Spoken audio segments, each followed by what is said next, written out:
All right, so we showed you guys when we talked about the Spectre 3 and the power board that there's at least 2 other power boards that are available for it, and one of those is for the 5000D or the 5000 series Corsair cases. So today we'll take a look at that. We'll see how it looks, how it mounts up, and I think in another video we'll handle the Lee & Lee one, because that one, Lee & Lee's 011 series cases are extremely popular. Today's video is sponsored by DataCamp, the online platform making it easy to build data skills. Acquire skills faster with over 350 courses and interactive learning experiences. Curated courses include many popular sciences like SQL, Python, and machine learning, and provide easy-to-follow tracks so you can learn at your own pace. Combine video classes with practical exercises and skills assessments. Take a free assessment and receive personalized learning recommendations to get you started on your learning adventure. So start investing in yourself by using my link in the description below and check out the first chapter of any course for free.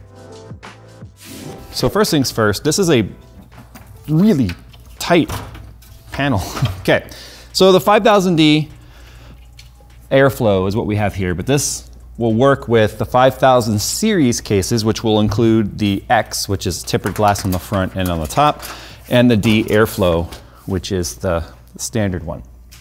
Now, if you're not familiar with this case, it's got this little cover right here that can come off, and on the back, it's got this guy, so a swing open door that reveals the built-in fan hub and all the SSD mounting trays and wire channels and rear mount for a radiator and fans and all that sort of stuff.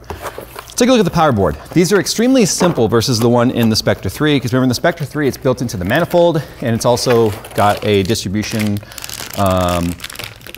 block in there and everything to have built in. It has a reservoir built in and a pump and all that stuff. This guy is going to be a little more simple because it's designed to mount into a case that was not designed with this in mind. So they even match the triangular shapes that they use in the Corsair cases. So this matches aesthetically.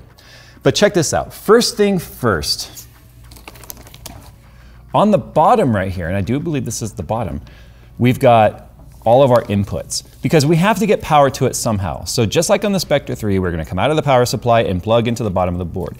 This is essentially just one big PCB that all it does is move power from one area to another. It has lighting in it, but because theoretically, these are all gonna go through the grommets and mount to the backside right here, we're gonna be losing these guys.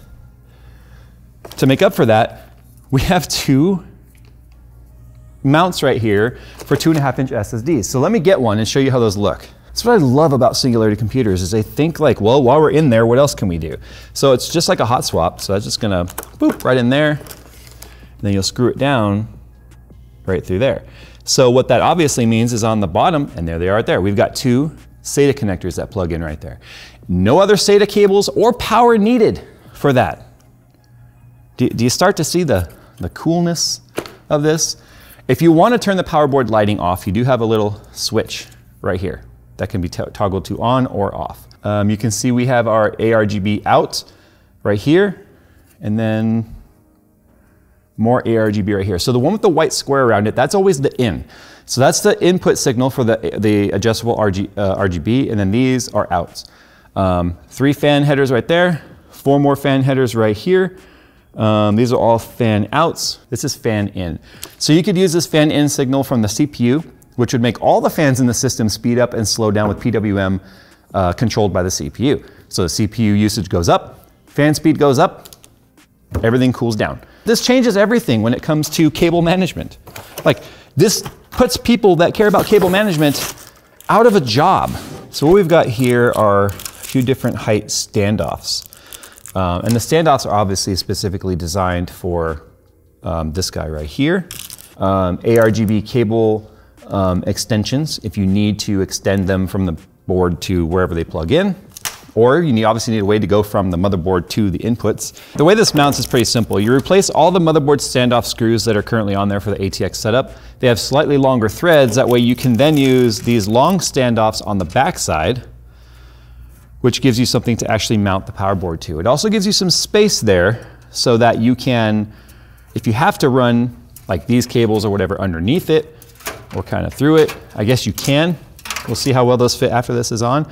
But to make this work, you've got to remove the back part of Is that? I guess you don't have to remove this guy right here, but I went ahead and did it. But you have to remove the back part of the, well, the cable trays that are right here, the cable routing guides, and then the fan controller. So all that stuff has to come off to make this work. It is gonna cover the backside of the motherboard though. So if you were gonna try and swap a cooler or something on this, then you would have to remove the power board to make it work because you don't have access through it. So that's one thing. Like there's gonna be a trade-off, right? It's never gonna be a perfect one size fits all, but that's okay because this one size is pretty cool. And the cool thing is the power board cables and stuff line up with the grommets and all those holes. So as I'm starting to mount this down, I'm noticing that we obviously have to take off the little cover for the front side. We gotta take that off. Yeah, otherwise that's just gonna be in the way. And then I believe we'll just remove the grommets as well because the grommets aren't gonna need to be there anymore. So now that we've taken that cover off, obviously we've got a lot more exposed pieces right there. Fortunately, on this case, because these have to still be dealt with, we've got some little wire ties that are along this channel right here, so we can actually zip tie those down like that because we need them to clear the power board. But I'm going to put the power board on first because I'm curious as to how much space there's actually going to be there. Oh, there's still some room there. The only problem is it's going to be slightly visible. Now, mounting your SSD first will be important because you can't get to the back side of the screws without it. So the SSD has to go down first if you're gonna be using the 2.5-inch drives right there. Otherwise, you're not gonna be able to access them.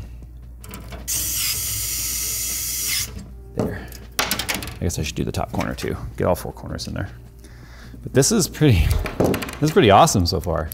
So if we zip tied these up nice and tidy, right, you can actually get these, look how neat we can get that. They'll still fit right there. No problem whatsoever, and then they'll go down here. These point down, right? So you'd still have to get the custom cables made so that they're not too long. That way you can go from power supply to the board right here. Or you would have to take out this drive cage right here, which should be removable, which would then give you wire or length to kind of like coil up the cables and then plug them in. But if we look at this from the front side now, all of our cables are facing us. 8 pins, 8 pins, 24 pin, PCI Express. That is making me want to build in this case now. If you get your motherboard in there and you have the cables, like especially if you had a 90-degree board like I do, you had a real short cable to run to it, then you could actually fit this back on there and completely cover up that, you know, and then it won't show it all. There you go. All right, guys, so that has been the 5000 series power board from Singularity. Man, this has been something we've known about for a while now, and I just could not wait to get my hands on, because this just really does change everything in terms of cable management. Because think about it. All the cables happen down here, and they all plug in down there. SATA plugs in right here. Your ARGB plugs in to the header, and the only cables you need back here at all are the ones that come with the case, SATA power for any SATA controllers, and everything else plugs into the power board. All right, guys, there you go. Thanks for watching, as always. We'll see you tomorrow.